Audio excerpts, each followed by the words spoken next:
Assalamualaikum warahmatullahi wabarakatuh.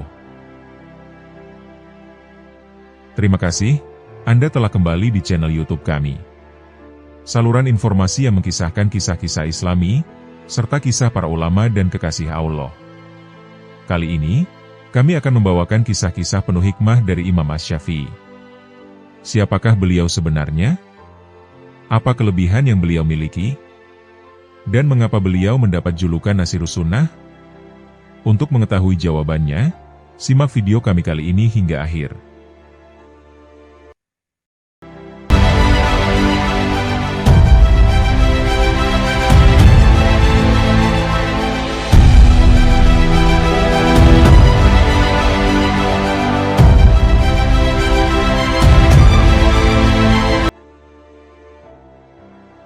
Kecerdasan sudah nampak saat masih belia. Abu Abdillah Muhammad bin Idris Asy-Syafi'i, atau yang kita kenal sebagai Imam Syafi'i, beliau merupakan salah satu ulama terbesar dalam sejarah Islam. Nama beliau harum dikenang sepanjang masa, bukan hanya karena keluasan ilmunya, tetapi juga karena kecerdasan dan ketajaman akalnya yang telah tampak sejak usia belia.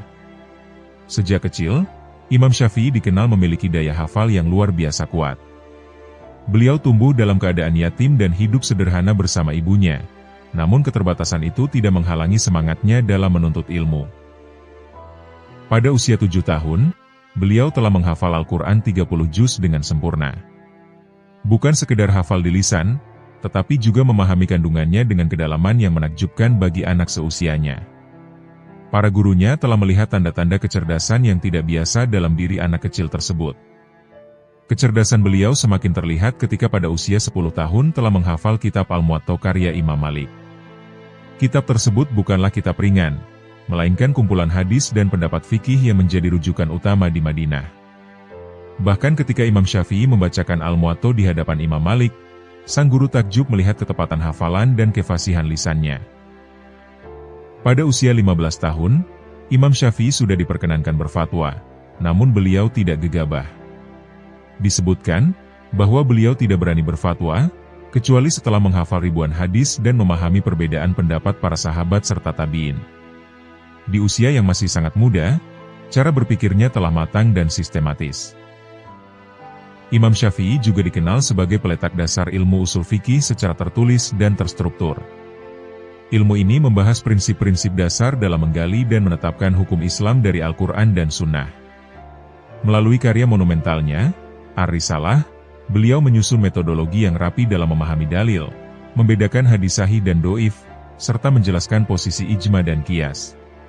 Selain Ar-Risalah, beliau juga menulis Al-Umm, kitab fikih besar yang menjadi rujukan utama dalam madhab Syafi'i. Karya-karya ini menunjukkan bahwa kecerdasannya bukan hanya pada hafalan, tetapi juga pada kemampuan menyusun pemikiran yang sistematis dan logis. Imam Syafi'i tidak hanya cerdas dalam teori, tetapi juga tangguh dalam diskusi ilmiah. Sejak muda beliau telah terbiasa berdialog dan berdebat dengan para ulama besar, namun adabnya tetap terjaga.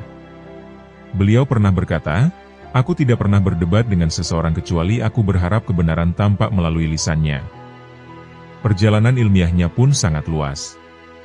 Beliau belajar di Makkah, Madinah, Yaman, Irak, hingga Mesir. Di Irak, beliau berdiskusi dengan murid-murid Abu Hanifah, dan memperkaya wawasannya dengan pendekatan rasional dalam fikih. Dari Madinah, beliau mewarisi kekuatan hadis dan tradisi ahlul hadis. Perpaduan dua pendekatan inilah yang membentuk kematangan berpikirnya. Kecerdasannya juga tampak dalam kemampuan bahasa Arab. Beliau mendalami syair-syair Arab klasik dan bahkan dikenal sebagai penyair yang fasih. Kemampuan bahasa ini membantunya memahami makna-makna Al-Quran dan hadis secara mendalam. Meski wafat pada usia 54 tahun di Fustat, Mesir, warisan keilmuannya terus hidup hingga kini. Madhab Syafi'i menjadi salah satu madhab terbesar yang dianut oleh umat Islam di berbagai penjuru dunia, termasuk di Nusantara. Dari kisah hidupnya, kita belajar bahwa kecerdasan sejati bukan hanya soal bakat, tetapi juga tentang kesungguhan, kedisiplinan, dan keikhlasan dalam menuntut ilmu. Imam Syafi'i telah menunjukkan bahwa usia muda bukanlah penghalang untuk mencapai kedalaman ilmu, selama hati dipenuhi cinta kepada Al-Quran dan Sunnah. Kecerdasannya yang telah tampak sejak belia menjadi bukti bahwa Allah mengangkat derajat orang-orang yang bersungguh-sungguh dalam mencari ilmu. Dan nama Imam Syafi'i akan terus dikenang sebagai simbol kejernihan akal, keluasan ilmu, dan kemuliaan akhlak sepanjang zaman. Mimpi bertemu Rasulullah. Siapa yang melihatku dalam tidurnya, maka sesungguhnya dia benar-benar melihatku, karena setan tidak dapat menyerupai bentukku. Demikian hadis yang diriwayatkan dalam Sahih Muslim tentang kemuliaan mimpi bertemu Nabi. Tak sembarang orang bisa mimpi bertemu Nabi Muhammad SAW. Ia bukan sekedar bunga tidur yang datang dan pergi tanpa makna. Ia adalah karunia yang agung, anugerah yang hanya diberikan kepada hamba-hamba pilihan yang dijaga hatinya, diluruskan niatnya, dan dipenuhi cintanya kepada Sang Kekasih Allah Subhanahu wa Ta'ala. Seseorang yang melihat Rasulullah SAW dalam mimpi, sejatinya ia benar-benar bertemu dengan beliau. Hatinya akan dipenuhi keyakinan yang tak tergoyahkan, bahwa sosok yang hadir di hadapannya adalah Nabi SAW, meskipun sebelumnya ia belum pernah melihat rupa beliau secara langsung. Keyakinan itu bukan sekedar prasangka, melainkan cahaya yang ditanamkan Allah dalam dadanya. Di antara hamba yang diberi kemuliaan tersebut adalah imam besar, muhadits dan faqih agung, Imam Syafi'i rahimahullah. Dalam Manaqib al-Imam Asy-Syafi'i, dikisahkan bahwa beliau pernah bermimpi bertemu dengan Nabi Muhammad SAW. Imam Syafi'i menuturkan sendiri kisah itu. Dalam tidurnya, ia melihat Rasulullah SAW berdiri di hadapannya dengan penuh kewibawaan dan kasih sayang. Beliau bersabda, "Wahai pemuda, dari golongan manakah engkau?" Dengan penuh adab dan kerendahan hati, Imam Syafi'i menjawab, "Aku dari keturunanmu wahai Rasulullah." Maka Nabi SAW bersabda, "Mendekatlah kepadaku." Imam Syafi'i pun melangkah mendekat, hatinya bergetar antara harap dan takut.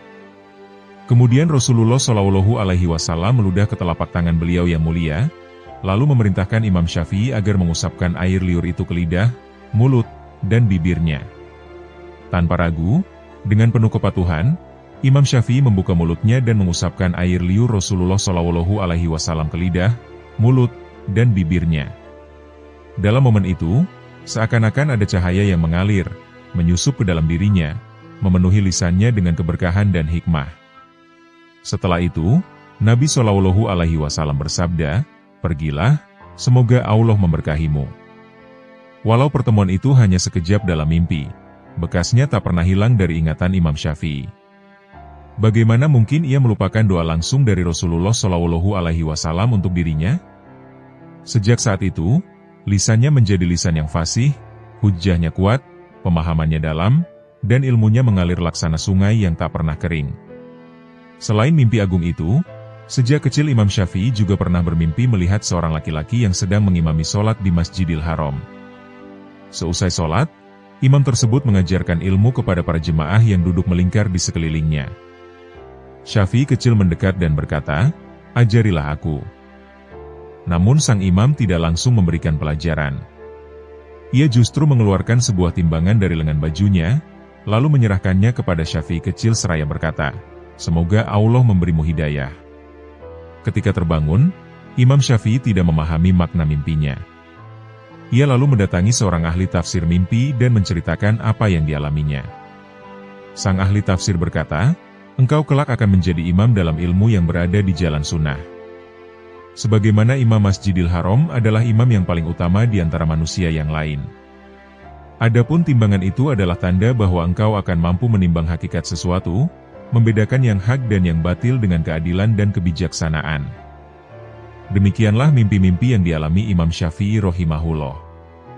Apa yang ia lihat bukanlah sekedar bunga tidur, melainkan isyarat ilahi, bahwa kelak ia akan menjadi imam besar, pendiri mazhab yang ilmunya diteguk oleh jutaan manusia dari masa ke masa.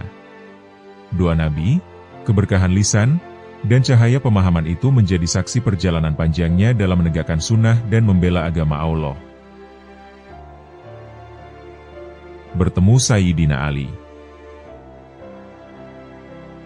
Pada suatu malam yang sunyi, Imam Syafi'i kembali mengalami mimpi yang tak kalah menakjubkan. Ia melihat seorang laki-laki gagah dan tampan menghampirinya. Tatapannya tajam namun teduh, tubuhnya sedang, tidak terlalu tinggi dan tidak pula pendek. Wibawanya memancar, seakan-akan cahaya keilmuan mengelilinginya. Walau belum pernah melihatnya secara langsung, hati Imam Syafi'i langsung yakin bahwa lelaki itu adalah Ali bin Abi Thalib radhiyallahu anhu, sang babul ilmi, pintu gerbang ilmu yang diwariskan Rasulullah Shallallahu Alaihi Wasallam.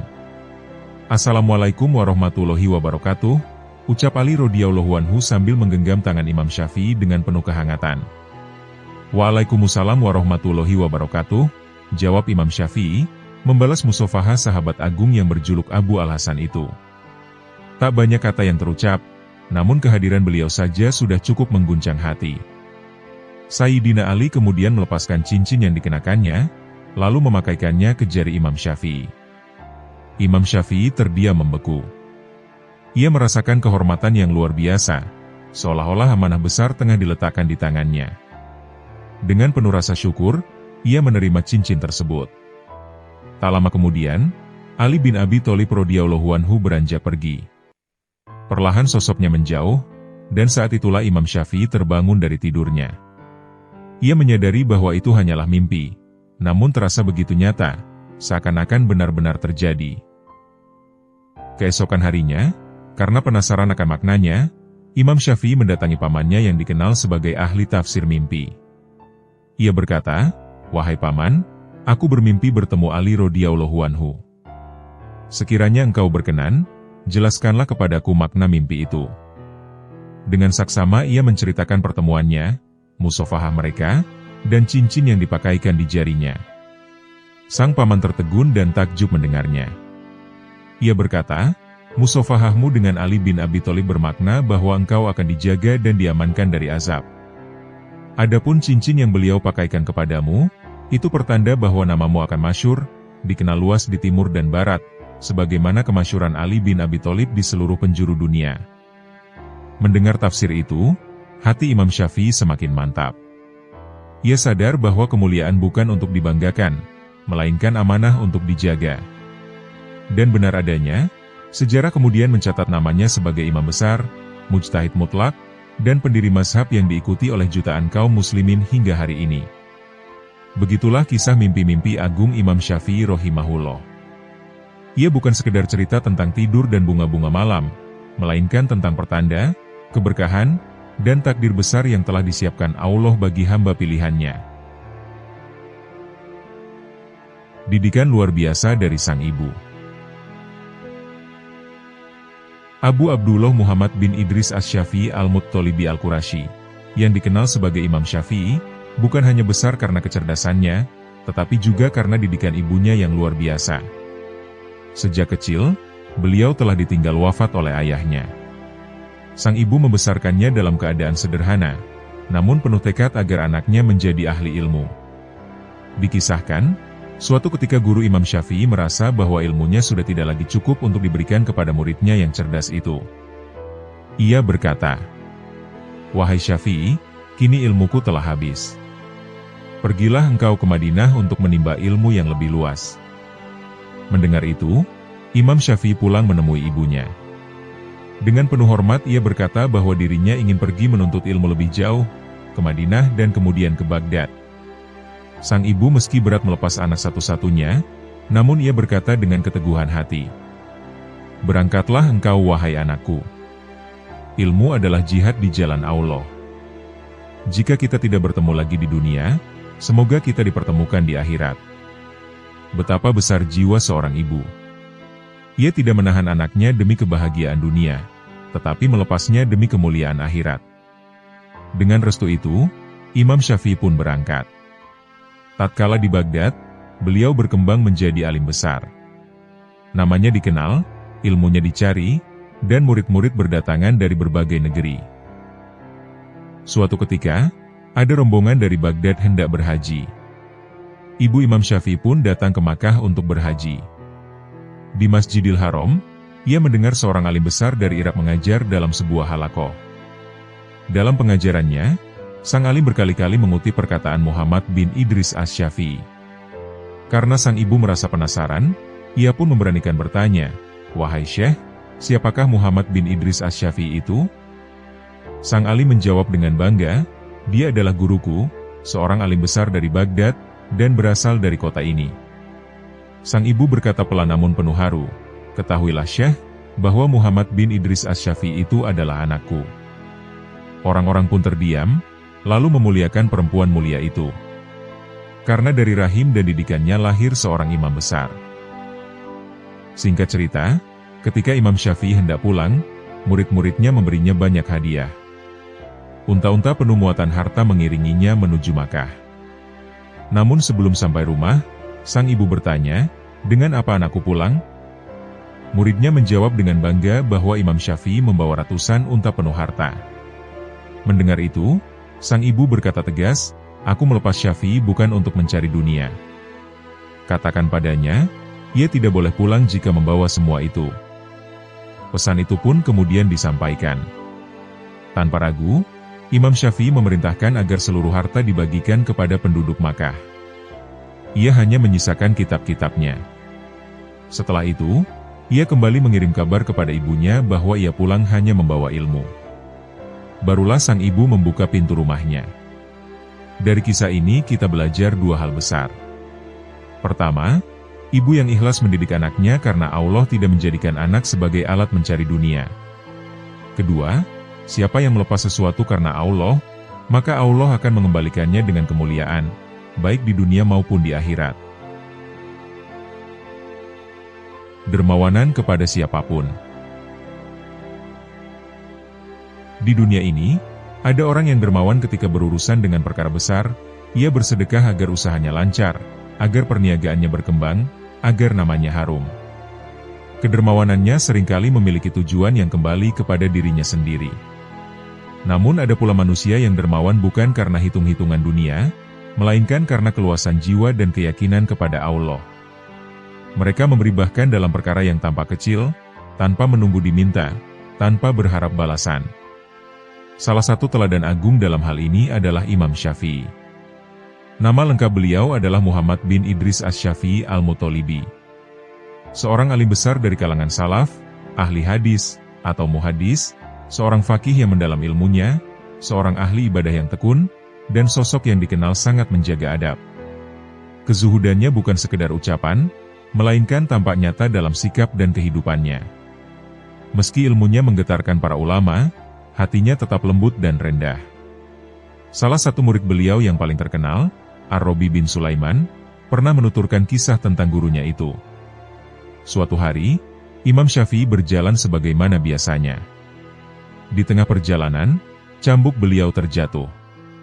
Seorang anak kecil yang melihatnya segera berlari, mengambil cambuk tersebut, lalu membersihkannya dengan lengan bajunya sebelum menyerahkannya kembali kepada sang imam.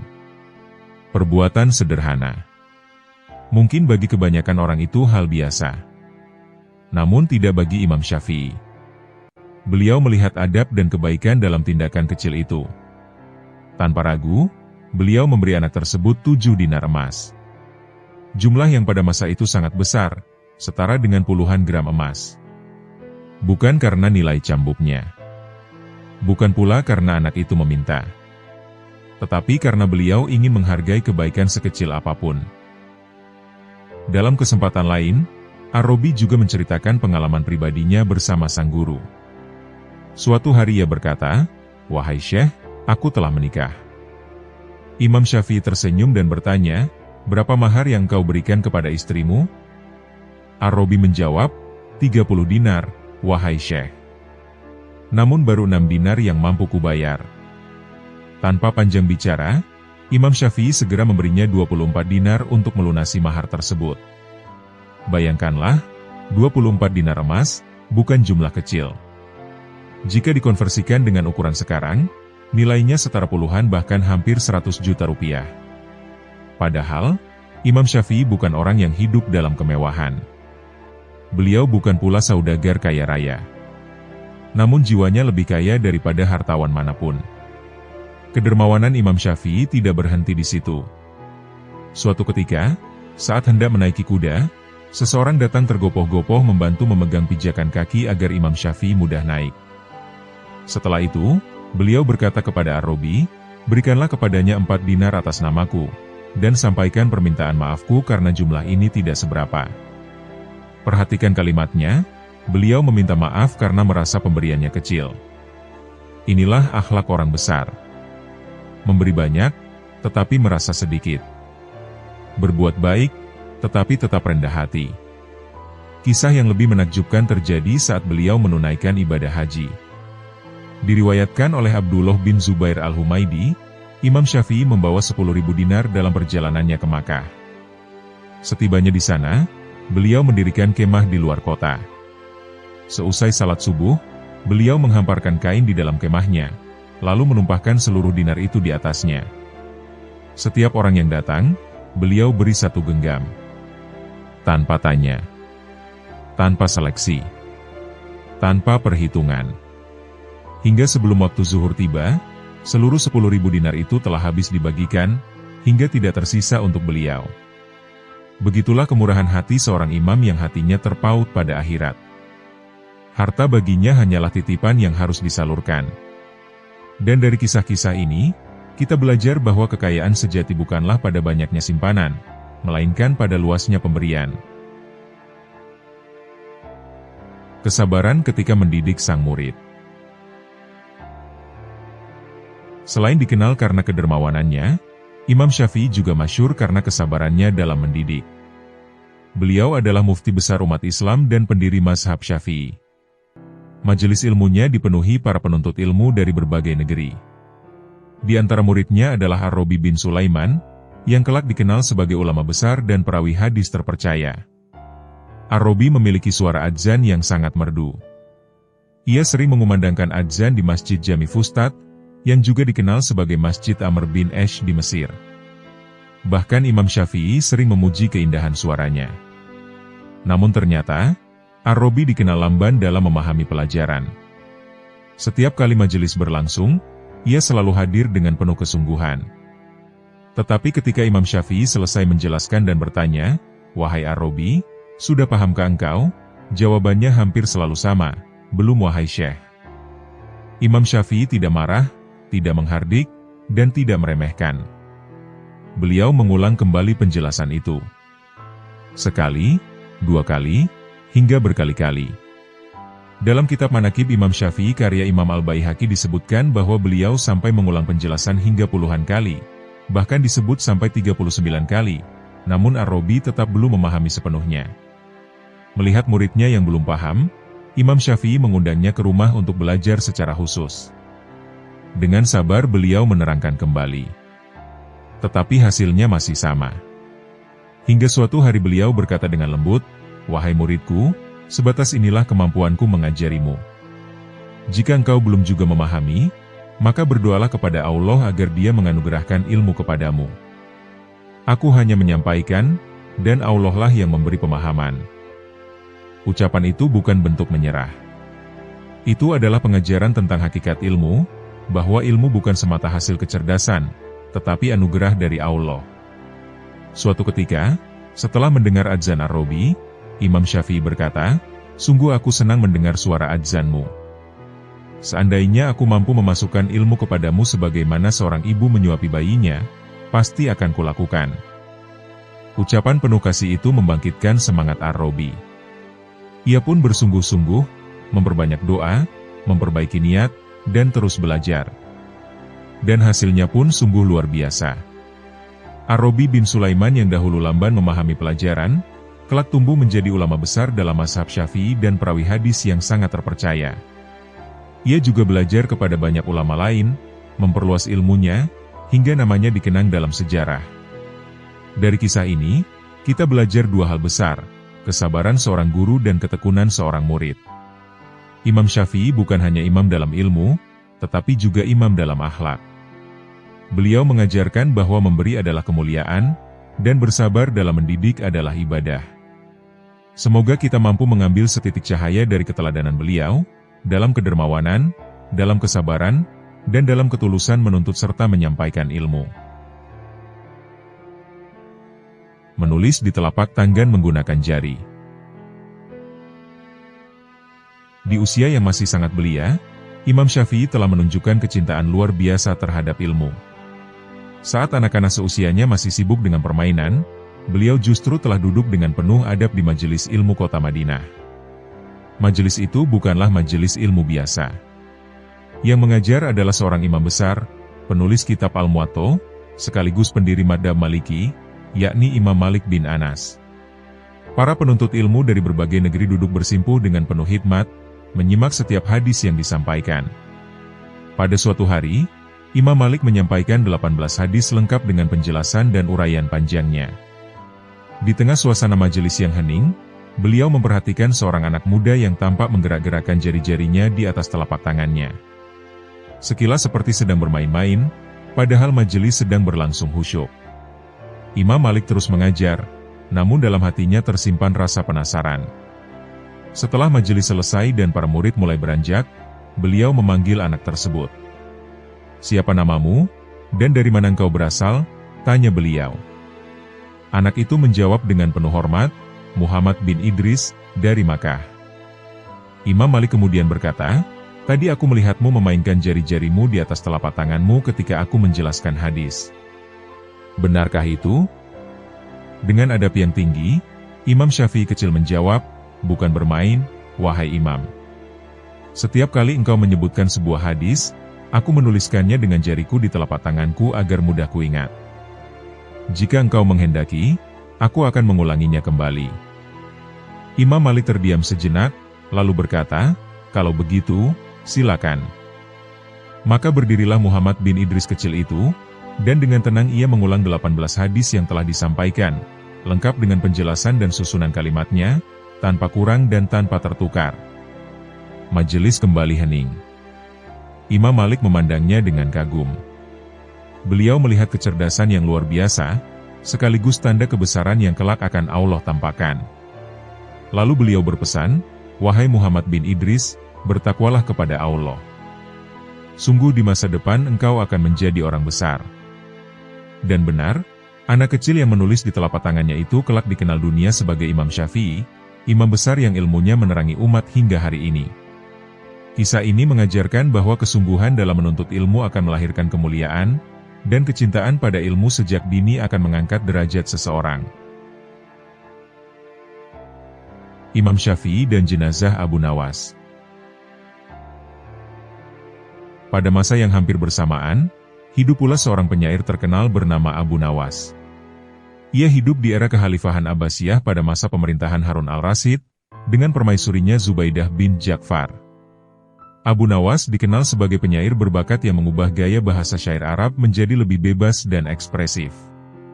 Namun ia juga terkenal dengan syair-syair tentang minuman keras, kehidupan bebas, dan kisah cintanya kepada seorang perempuan bernama Jinan. Bahkan ia pernah mengikuti rombongan ke Makkah bukan untuk berhaji, tetapi demi mengejar Jinan yang sedang menunaikan manasik. Kehidupan Abu Nawas penuh gejolak. Ia dikenal luas, dipuji karena kepiawaiannya dalam bersyair, tetapi juga dicela karena gaya hidupnya. Namun sebagaimana manusia lainnya, hidupnya tidak berhenti pada satu fase. Di penghujung usianya, Allah memberinya hidayah. Ia bertaubat dengan sungguh-sungguh dan kembali mendekat kepadanya. Ketika Abu Nawas wafat, sebagian orang masih mengingat masa lalunya. Termasuk ketika kabar itu sampai kepada Imam Syafi'i dan jamaahnya. Pada awalnya, ada rasa enggan untuk mensolati jenazahnya, mengingat reputasi hidupnya dahulu. Namun kemudian ditemukan sebuah syair yang ditulis Abu Nawas pada pakaiannya. Ketika syair itu dibacakan, suasana berubah. Air mata mengalir, hati menjadi luluh. Isi syairnya adalah doa penuh penyesalan dan harapan. "Wahai Tuhanku, dosa-dosaku sangat banyak dan besar. Namun aku tahu ampunan-Mu jauh lebih luas. Jika hanya orang-orang baik yang Engkau terima, lalu kepada siapa para pendosa akan berharap? Aku datang kepada-Mu dengan merendahkan diri. Jika Engkau menolak tanganku, siapa lagi yang akan mengasihiku? Tiada tujuanku selain rahmat dan ampunan-Mu. Aku datang kepada-Mu sebagai seorang muslim yang berharap." Mendengar bait-bait itu, Imam Syafi'i dan orang-orang yang hadir tersentuh. Mereka menyadari bahwa pintu taubat selalu terbuka selama nyawa belum sampai di tenggorokan.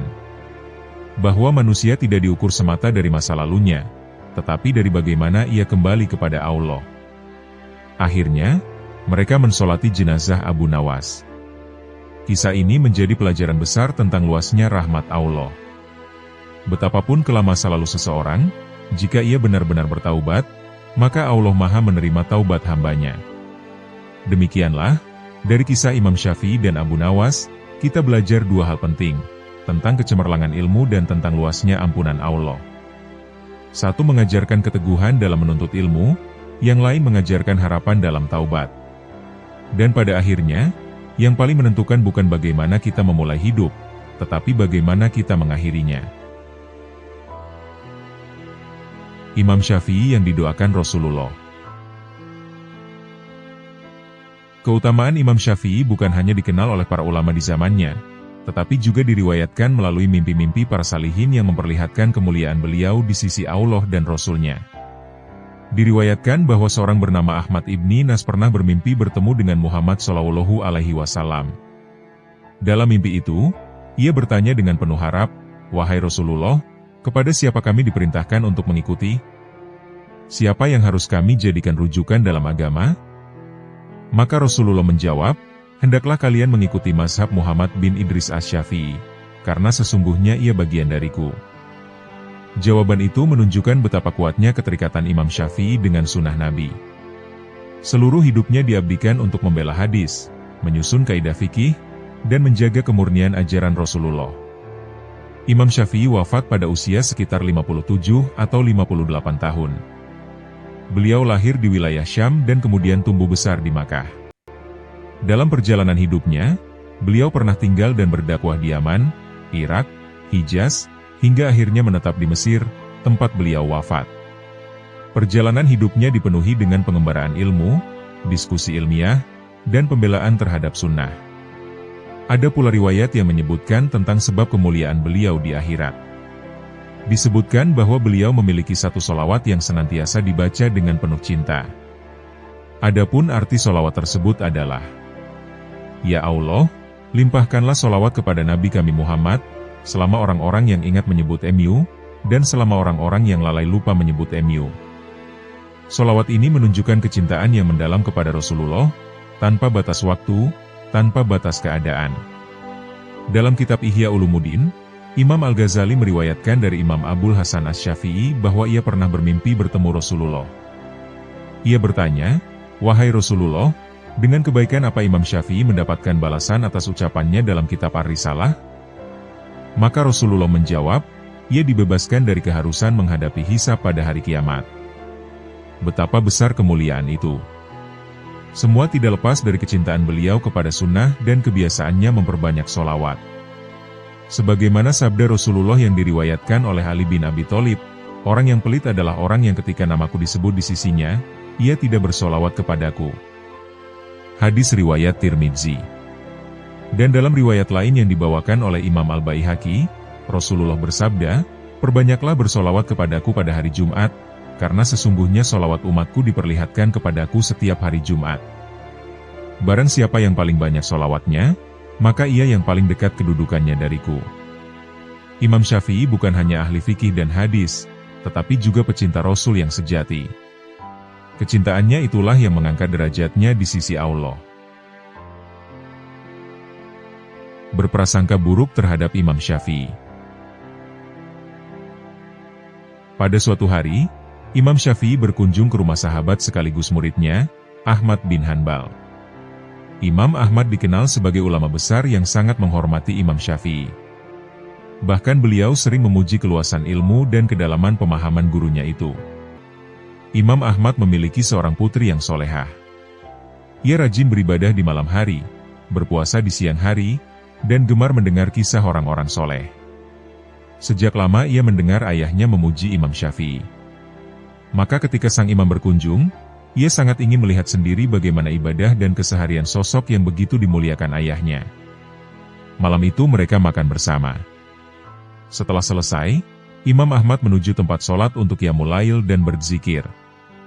Sementara Imam Syafi'i berbaring terlentang untuk beristirahat. Putri Imam Ahmad memperhatikan semua itu dengan penuh rasa ingin tahu. Ia melihat Imam Syafi'i makan cukup banyak saat makan malam. Ia juga melihat beliau tidak bangun untuk sholat malam sebagaimana ayahnya. Bahkan ketika subuh tiba dan mereka sholat berjamaah, ia menduga Imam Syafi'i tidak berwudu lagi. Keesokan paginya, sang putri berkata kepada ayahnya, "Wahai ayahku, benarkah beliau ini Imam Syafi'i yang engkau ceritakan kepadaku?" Imam Ahmad menjawab, "Benar, wahai anakku." Putrinya melanjutkan, "Aku melihat 3 hal yang aneh. Ia makan banyak. Ia tidak sholat malam. Dan ia sholat subuh tanpa berwudu."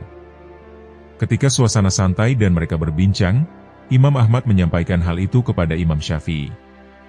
Dengan tenang dan penuh hikmah, Imam Syafi'i menjawab, "Wahai Abu Muhammad, semalam aku makan banyak karena aku tahu makananmu halal dan engkau orang mulia.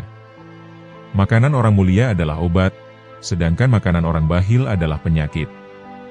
Aku makan bukan untuk kenyang, tetapi untuk mengambil keberkahan." Beliau melanjutkan, "Adapun aku tidak sholat malam, ketika aku meletakkan kepalaku, seakan-akan Al-Quran dan hadis terbentang di hadapanku. Allah membukakan kepadaku 72 masalah fikih yang bermanfaat bagi kaum muslimin.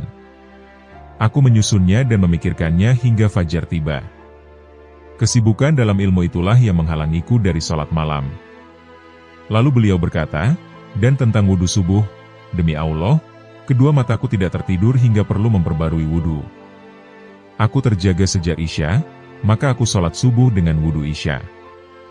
Mendengar penjelasan itu, sang putri terdiam. Ia menyadari bahwa tidak semua kebaikan tampak di permukaan. Setelah Imam Syafi'i berpamitan pulang, Imam Ahmad berkata kepada putrinya, "Apa yang dikerjakan Imam Syafi'i semalam dalam keadaan berbaring lebih utama daripada apa yang aku kerjakan dengan sholat malamku." Kisah ini mengajarkan agar kita tidak mudah berprasangka buruk. Apa yang tampak oleh mata belum tentu menggambarkan hakikat sebenarnya. Ulama besar seperti Imam Syafi'i memiliki kedalaman ilmu dan amal yang kadang tidak terlihat oleh pandangan biasa. Dan betapa indahnya akhlak para imam itu, rendah hati, penuh hikmah, dan selalu mengutamakan kemaslahatan umat. Kisah dijodohkannya Imam Syafi'i. Al-Kisah, ketika Imam Syafi'i tiba di Yaman, beliau disambut dengan penuh kehormatan oleh Al-Malik, seorang gubernur Yaman. Sang gubernur mengundangnya untuk tinggal di kediamannya yang megah dan indah.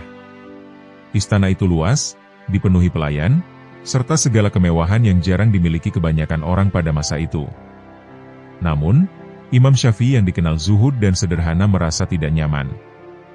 Hatinya cenderung pada kehidupan bersahaja, jauh dari gemerlap dunia.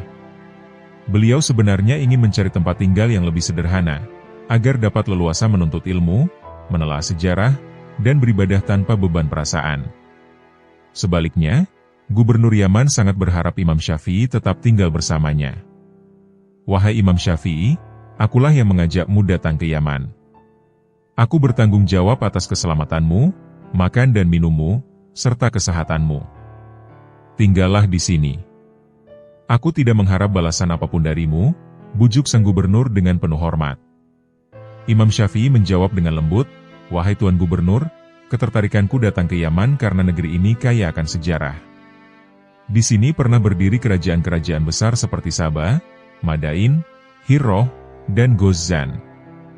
Di tanah ini pula dahulu terukir kisah agung antara Ratu Balkis dan Nabi Sulaiman.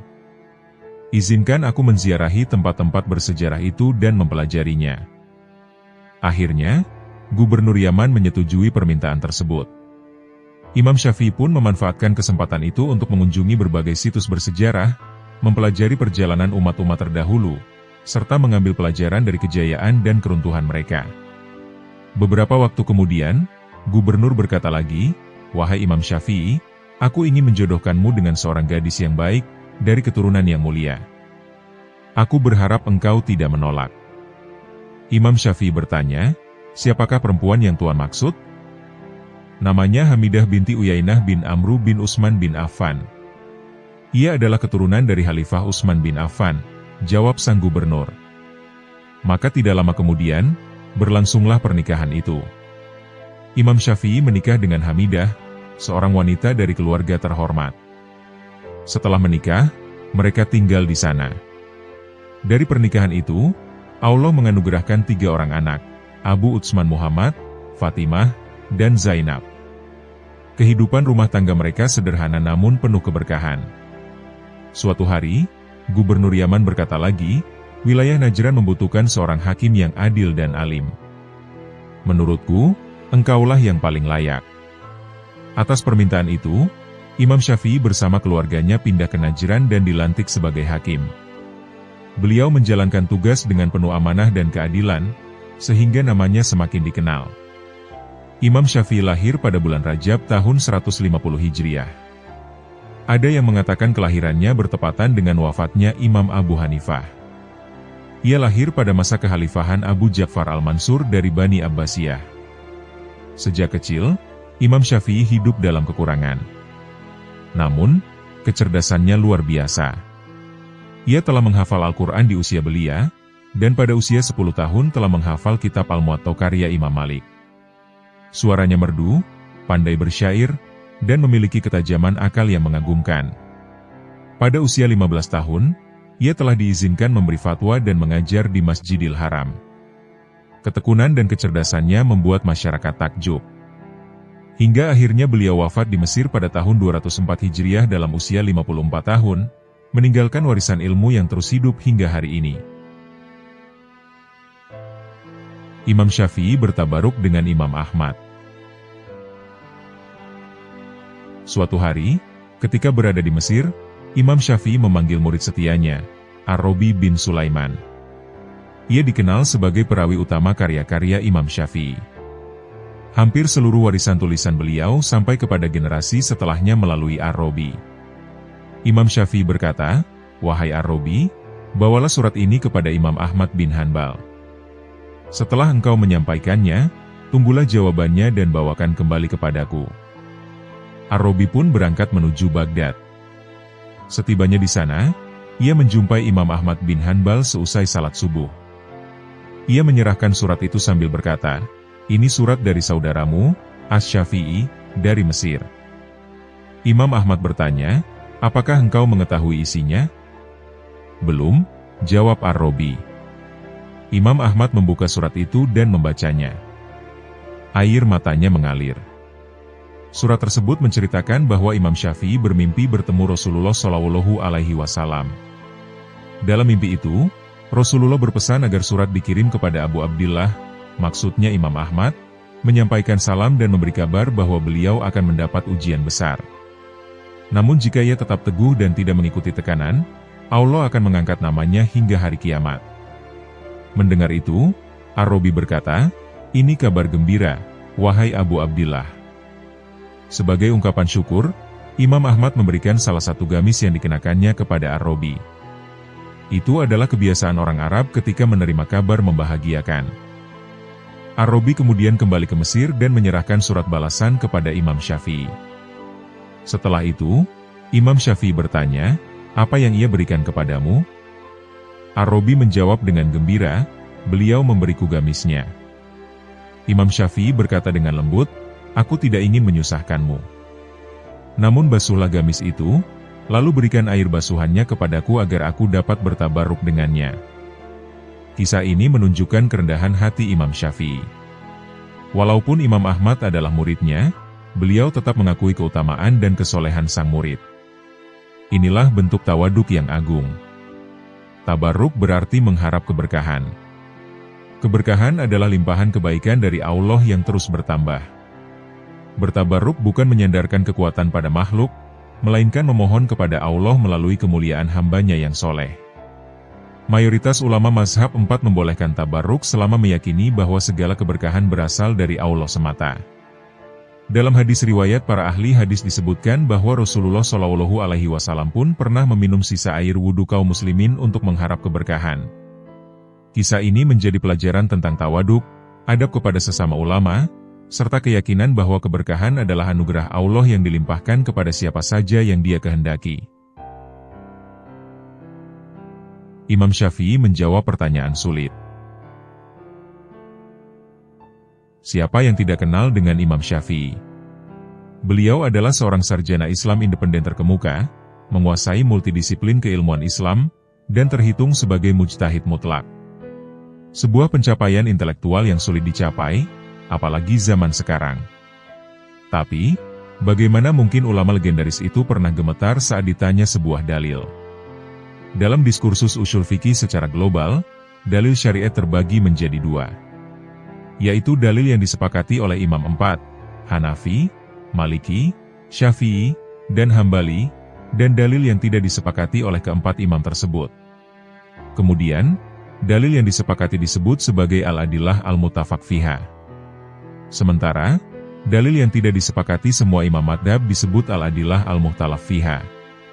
Perbedaannya adalah, jika dalil yang disepakati, berarti semua imam madhab menggunakannya sebagai landasan hukum Islam syariat. Namun sebaliknya, dalil yang tidak disepakati adalah dalil yang tidak semua imam madhab mengadopsinya sebagai dasar hukum.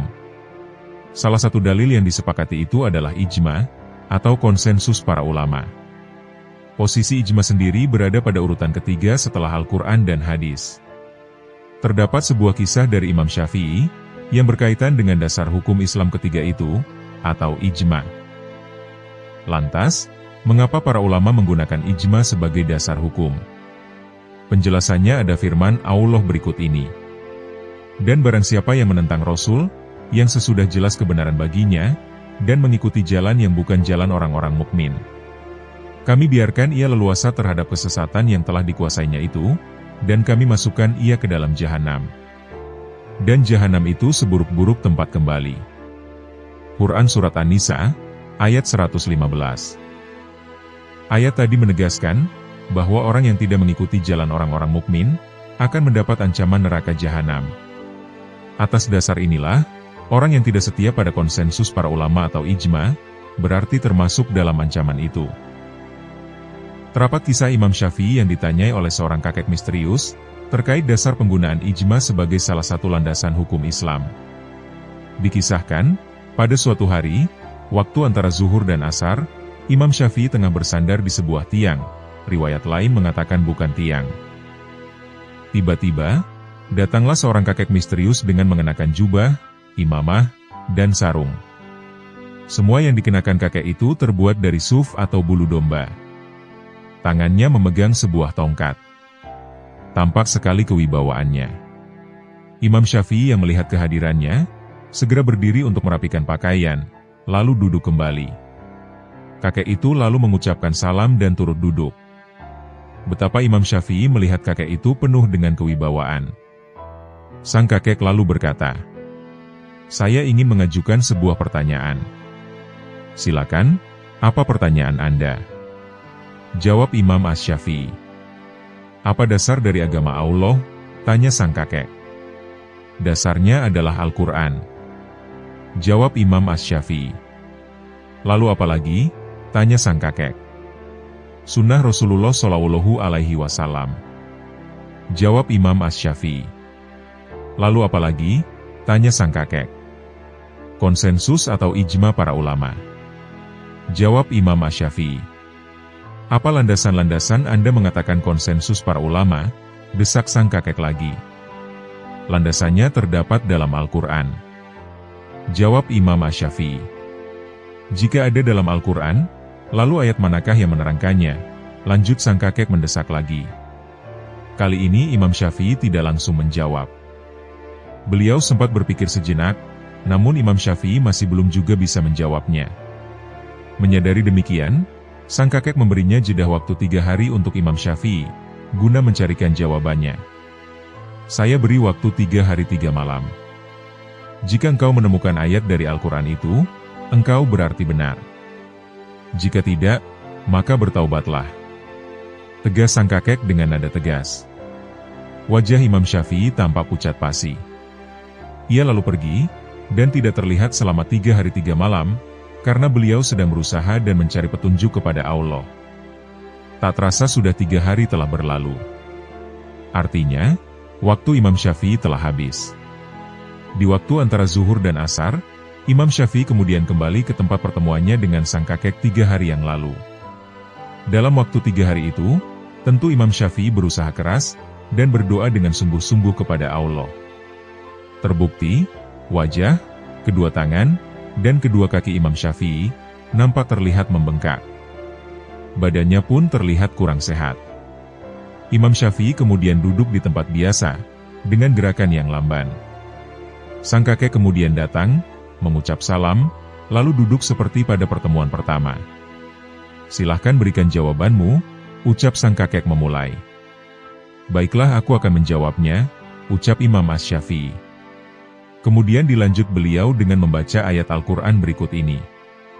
"Dan barang siapa yang menentang Rasul yang sesudah jelas kebenaran baginya, dan mengikuti jalan yang bukan jalan orang-orang mukmin, kami biarkan ia leluasa terhadap kesesatan yang telah dikuasainya itu, dan kami masukkan ia ke dalam jahanam.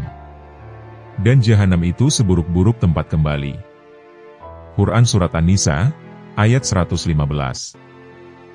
"Jawabanmu sungguh tepat sekali," timpal sang kakek dengan nampak tersenyum.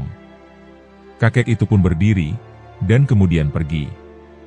Belakangan, menurut Tajuddin As-Subki, kakek itu adalah Nabi Khidir alaihi salam. Kisah Imam Syafi'i di atas mengandung pesan moral yang sangat penting. Kita tahu, Imam Syafi'i adalah ulama besar yang tidak diragukan lagi keilmuannya. Kebesaran Imam Syafi'i diakui oleh banyak ulama. Imam Ahmad bin Hambal pernah berkata, "Imam Syafi'i itu laksana mentari bagi dunia, dan kesembuhan bagi tubuh." Setelahnya, tidak ada orang yang menandingi kebesarannya. Syekh Yunus bin Abdul A'la juga pernah berkata, "Andaikan dikumpulkan seluruh ulama, maka tidak akan mampu menandingi kecerdasan Imam Syafi'i." Namun dengan kebesaran dan keluasan ilmunya, Imam Syafi'i tidak membuatnya sombong. Bahkan beliau dikenal sebagai sosok yang sangat tawaduk. Dalam kisah tadi, saat Imam Syafi'i belum tahu jawaban, dari sebuah pertanyaan yang diajukan sang kakek misterius, beliau tidak gengsi untuk tidak menjawab. Karena saat itu, beliau memang belum mengetahui jawabannya. Lebih dari itu, kisah tadi juga menunjukkan betapa tanggung jawab akademik seorang Imam Syafi'i begitu besar. Dilihat dari kondisi fisiknya yang tidak baik-baik saja, setelah selama 3 hari 3 malam beliau mencari jawaban, membuktikan bahwa Imam Syafi'i sangat bersungguh-sungguh, baik zahir maupun batin, dalam berusaha mendapatkan jawaban yang tepat.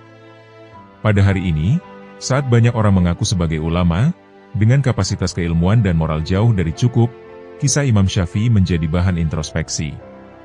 Imam Syafi'i saja tidak terburu-buru menjawab atas apa yang belum diketahuinya.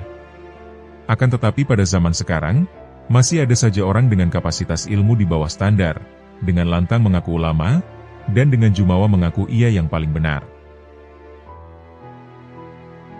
Firasat kepada 4 muridnya.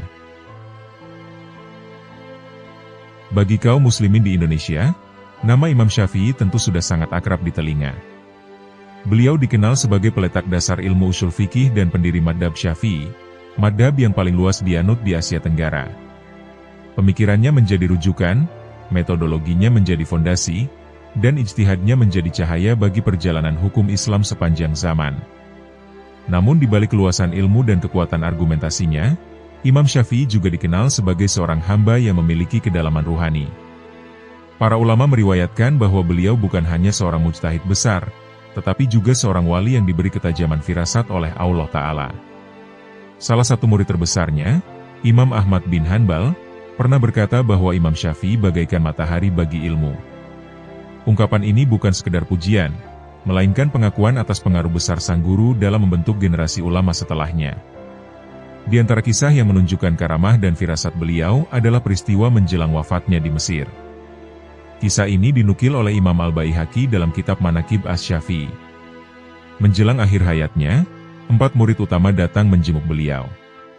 Mereka adalah Ar-Rabi bin Sulaiman, Al-Buaiti, Abu Yakub, Al-Muzani, dan Muhammad bin Abdullah bin Abdul Hakam. Keempatnya adalah pilar penting dalam penyebaran madhab Syafi'i. Ar-Rabi bin Sulaiman meriwayatkan, "Kami masuk menemui Imam Syafi'i ketika sakitnya telah berat. Beliau memandang kami cukup lama, seolah-olah menatap jauh melampaui waktu. Tatapannya penuh kesungguhan. Kemudian beliau mulai berbicara. Kepada Al-Buaiti beliau berkata, 'Wahai Abu Yakub, engkau akan wafat dalam belenggu besi.' Kepada Al-Muzani beliau berkata, 'Wahai Muzani, di Mesir akan terjadi peristiwa besar, dan engkau akan menjadi orang paling pandai di zamannya. Kepada Muhammad bin Abdullah beliau berkata, engkau akan kembali kepada madhab ayahmu. Dan kepada Ar-Rabi beliau berkata, engkau akan menjadi muridku yang paling besar manfaatnya dalam menyebarkan kitab-kitabku. Beliau juga memerintahkan Al-Buaiti untuk bangkit dan menerima halakah, menjadi pengasuh majelis ilmu sepeninggal beliau. Ucapan itu bukan sekedar nasihat, tetapi firasat yang telah terbukti kebenarannya satu persatu. Beberapa tahun kemudian, pada masa Khalifah Al-Watsiq Billah, terjadi fitnah besar tentang paham Al-Quran makhluk yang dipaksakan oleh sebagian penguasa yang terpengaruh pemikiran Mu'tazilah. Al-Buaiti dipanggil dan diuji keyakinannya. Ia diminta menyatakan bahwa Al-Quran adalah makhluk. Namun Al-Buaiti menolak tegas. Ia tetap berpegang pada akidah Ahlus Sunnah. Karena keteguhannya itu, ia ditangkap, dirantai dengan belenggu berat, lalu dibawa ke Baghdad. Di sana ia dipenjara dalam keadaan terikat rantai hingga wafat. Ia benar-benar meninggal dalam belenggu besi, sebagaimana firasat gurunya dahulu.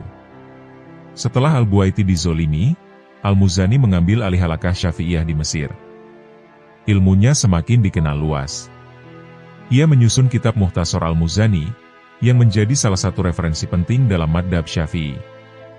Namanya harum, majelisnya ramai, dan pengaruhnya besar.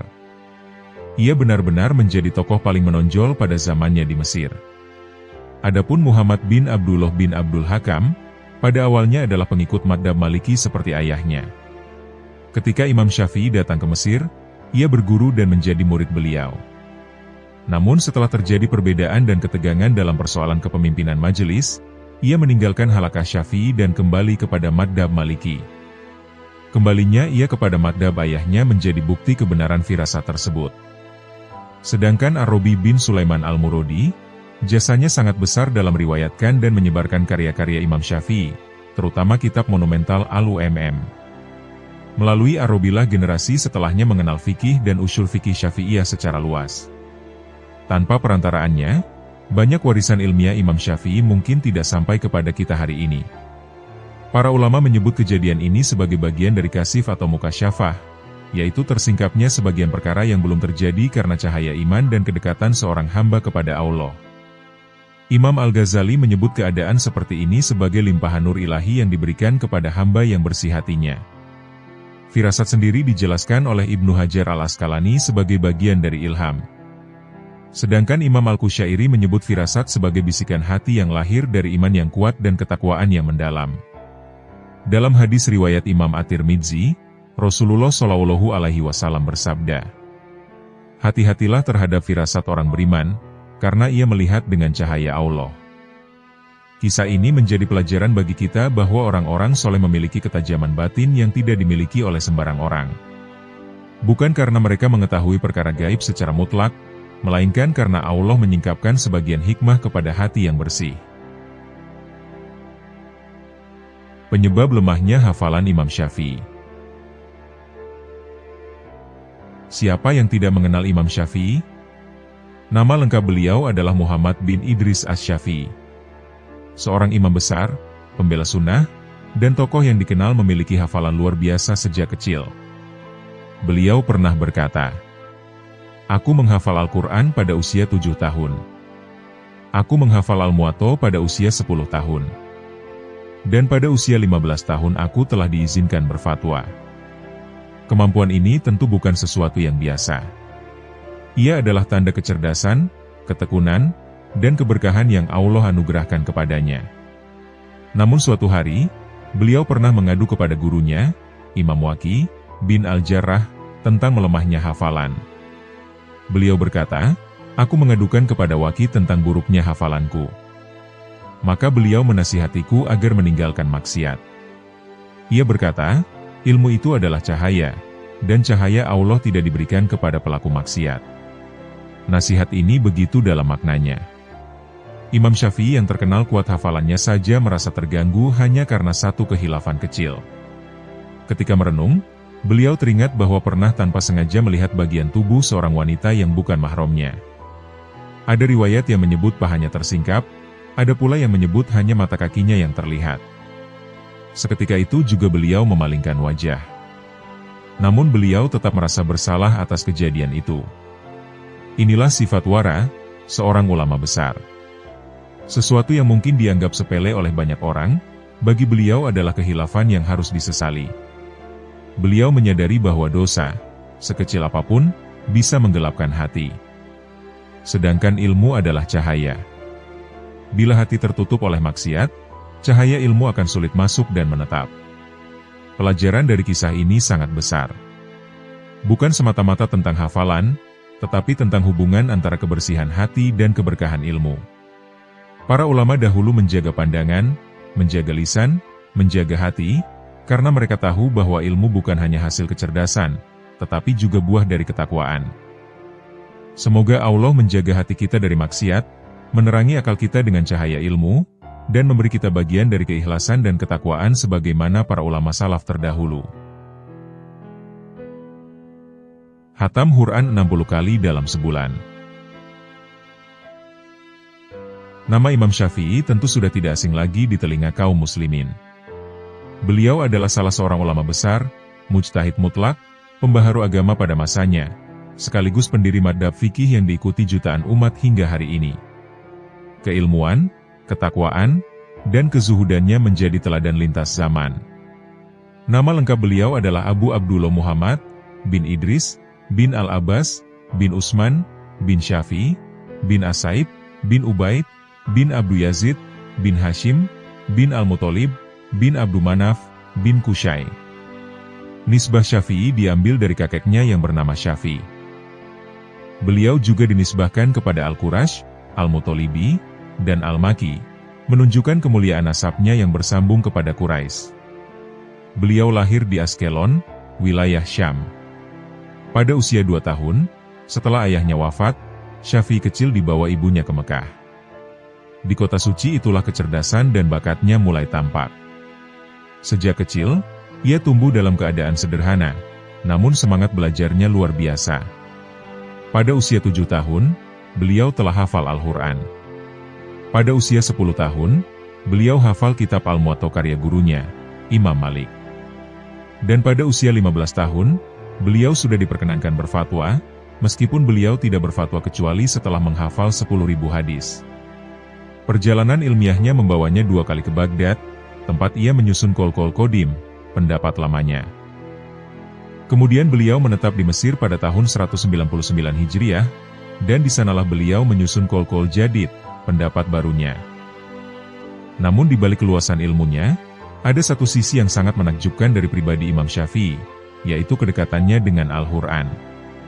Disebutkan dalam satu riwayat, pada masa awal kehidupannya beliau tidak terlalu banyak membaca Al-Quran karena sibuk menuntut ilmu dan mengumpulkan hadis. Namun di penghujung usianya, beliau kembali memperbanyak tilawahnya dengan kesungguhan yang luar biasa. Ar-Rabi bin Sulaiman berkata, setiap hari Imam Syafi'i menghatamkan Al-Quran 1 kali. Dan pada bulan Ramadan, beliau menghatamkannya hingga 60 kali, di luar bacaan dalam sholat. Bayangkan, 60 kali hatam dalam 1 bulan. Itu berarti hampir 2 kali hatam setiap hari.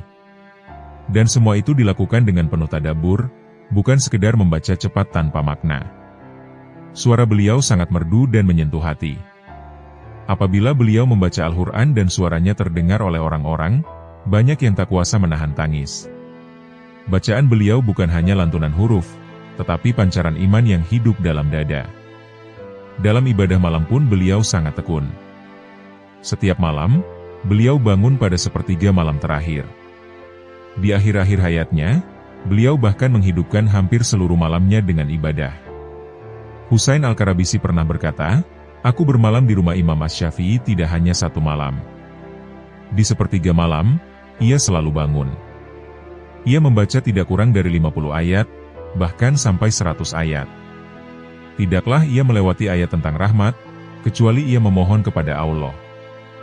Dan tidaklah ia melewati ayat tentang azab, kecuali ia berlindung kepadanya. Inilah bukti bahwa Al-Quran bukan sekedar hafalan di lisannya, tetapi hidup dalam hatinya. Imam Syafi'i wafat di Fustat, yang kini termasuk wilayah Kairo, Mesir, pada akhir bulan Rajab tahun 204 Hijriah, dalam usia 54 tahun. Beliau dimakamkan di Qorofah As-Sugro, yang kini dikenal sebagai kawasan pemakaman para wali di Kairo. Kubah di atas makamnya dibangun oleh Raja Kamil Muhammad, dan kawasan tersebut pernah dimakmurkan oleh Sultan Salahuddin Yusuf. Di sekitar makam beliau terdapat pula makam para ulama besar lainnya, menunjukkan betapa Mesir menjadi saksi peradaban ilmu Islam. Semoga kita mampu meneladani kesungguhan ibadah Imam Syafi'i, meniru kecintaannya terhadap Al-Quran, dan mengambil keberkahan dari ilmu serta perjuangannya. Pandangan terhadap orang soleh namun kaya.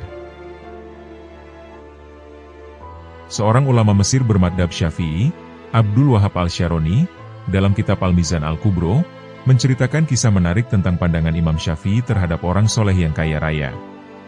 Sudah masyhur bahwa Imam Syafi'i dikenal sebagai ulama yang zuhud. Beliau hidup sederhana dan tidak terpaut pada kemewahan dunia. Pada awalnya, beliau sempat merasa iskal atau janggal melihat orang soleh yang memiliki kekayaan melimpah. Bahkan, kepada gurunya sendiri, Imam Malik. Menurut riwayat, Imam Malik adalah ulama yang cukup berada di Madinah. Pakaiannya bagus, penampilannya rapi, bahkan rumahnya berkarpet mewah. Dalam hati Imam Syafi'i sempat terbersit, orang soleh, tetapi memiliki harta yang banyak. Imam Malik rupanya memahami kegelisahan muridnya. Setelah hampir 3 tahun belajar Al-Muwatta, Imam Syafi'i bertanya, "Aku telah selesai belajar kepadamu wahai Syaikh. Kepada siapa lagi aku harus belajar?" Imam Malik menjawab, "Seandainya Abu Hanifah masih hidup, belajarlah kepadanya. Tetapi karena beliau telah wafat, maka belajarlah kepada muridnya, Muhammad bin Hasan Asy-Syaibani, yang berada di Irak." Imam Malik bahkan memberikan sejumlah dinar sebagai bekal perjalanan kepada Imam Syafi'i. Jumlahnya sangat banyak untuk ukuran saat itu. Perjalanan pun dimulai. Setibanya di Irak, Imam Syafi'i bertemu dengan Muhammad bin Hasan Asy-Syaibani. Di ruang tamu rumahnya, terlihat kepingan-kepingan emas yang biasa ia hitung. Imam Syafi'i semakin merasa janggal, karena calon gurunya ternyata lebih kaya lagi. Melihat raut wajah Imam Syafi'i, Muhammad bin Hasan bertanya, "Engkau tidak suka melihat orang soleh yang kaya?" Imam Syafi'i menjawab dengan jujur, "Benar, aku kurang menyukainya." Sang syaikh lalu berkata, "Kalau begitu, akan kuberikan saja hartaku ini kepada orang yang ahli maksiat." Imam Syafi'i terkejut dan segera berkata, "Jangan begitu wahai syaikh. Itu akan berbahaya. Harta itu bisa digunakan untuk kemaksiatan." Sang syaikh tersenyum dan berkata, "Jika demikian, bukankah lebih baik harta itu berada di tangan orang soleh?" Saat itulah Imam Syafi'i tersadar, bahwa kekayaan bukanlah aib, selama berada di tangan orang yang bertakwa. Harta di tangan orang soleh bisa menjadi sarana kebaikan, sedekah, dakwah, dan kemaslahatan umat. Sejak peristiwa itu, Imam Syafi'i tidak lagi memandang sinis orang soleh yang kaya. Beliau memahami bahwa yang tercela bukanlah hartanya, melainkan kecintaan berlebihan terhadap dunia. Dan dari kisah itu, kita belajar satu hikmah penting, bahwa zuhud bukan berarti tidak memiliki dunia, tetapi dunia tidak memiliki hati kita. Imam Syafi'i mendamaikan perselisihan. Suatu ketika, Ar-Rabi sebagai murid menyampaikan kepada gurunya, Imam Syafi'i, bahwa keadaan di Mesir saat itu sedang diliputi perbedaan yang cukup tajam. Masyarakat terbagi menjadi 2 kelompok besar yang masing-masing kukuh pada pendapatnya. Yang pertama adalah kelompok penganut madhab Maliki, dan yang kedua adalah kelompok penganut madhab Hanafi. Perbedaan itu bukan sekedar soal amalan biasa, melainkan perbedaan dalam cara menggali hukum. Masing-masing merasa pendapatnya paling kuat dan paling dekat dengan kebenaran.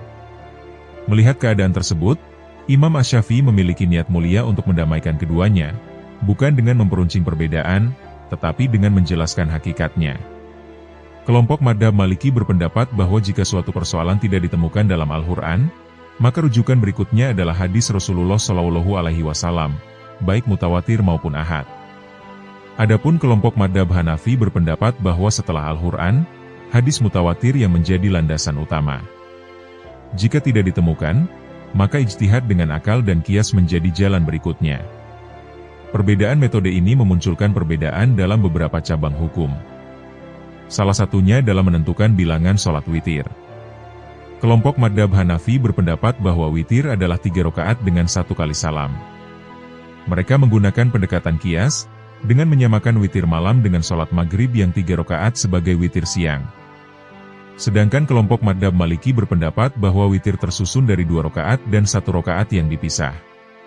Mereka berdalil dengan hadis tentang ganjilnya sholat witir, dan memahami bahwa ganjil itu datang setelah genap. Perselisihan ini semakin meluas, hingga sebagian orang mulai saling menyalahkan. Disinilah kebijaksanaan Imam Syafi'i tampak. Beliau tidak datang untuk meruntuhkan salah satu, tetapi menjelaskan keluasan syariat. Beliau mengatakan bahwa Rasul Shallallahu Alaihi Wasallam pernah sholat witir dengan 1 rakaat. Dengan demikian, witir sah dengan 1 rakaat, dan tambahan rakaat lainnya adalah kelapangan dalam syariat. Dengan penjelasan itu, Imam Syafi'i menunjukkan bahwa perbedaan dalam masalah cabang adalah rahmat, selama masing-masing bersandar pada dalil dan ijtihad yang sah. Perselisihan tidak harus menjadi perpecahan. Ilmu seharusnya melahirkan kelapangan dada, bukan kebencian.